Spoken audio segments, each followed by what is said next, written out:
I am a night owl. मुझे रात में मैं जागती हूँ, मुझे मतलब I like staying up at night. अच्छा. I think that's my time. उल्लू बहुत है गलत आप. बात है ये, बहुत गलत बात है. लेकिन नहीं नाइट जागना आउल चाहिए. अच्छा लगता है, उल्लू अजीब सा लगता है. तो उल्लू है यहाँ आदि पे. सेम बात. नहीं तो ये नाइट आउल क्यों है? किसी ने आपकी नींदें उड़ाई हैं या आपने खुद ओए उड़ाई? होए, क्यों जाग रही हैं रातों को? क्या हो रहा है? बताएं. मुझे अच्छा लगता है. क्या अच्छा रात लग में रहा जागना है? अच्छा लगता है. मैं म्यूजिक सुनती थी अपनी पसंद का, किसी का इंटरव्यू देख लिया, फिर 2-2 घंटे गुजर जाते थे, पता नहीं लगता था.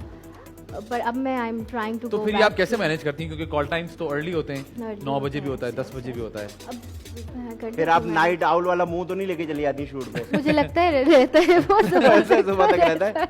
नहीं तो फिर रहता दिन में होगा. नींद नहीं आती आपको? दिन में आती है, where I have black coffee then I'm fine. अल्लाह, लेकिन ये बहुत गलत बात है, मैं किसी को इनकरेज नहीं बहुत कर रही. ज्यादा. ये हमारे very wrong. Dhawal I am भाई हैं. Just being honest. ये भी यही कह रहे हैं. It's not good.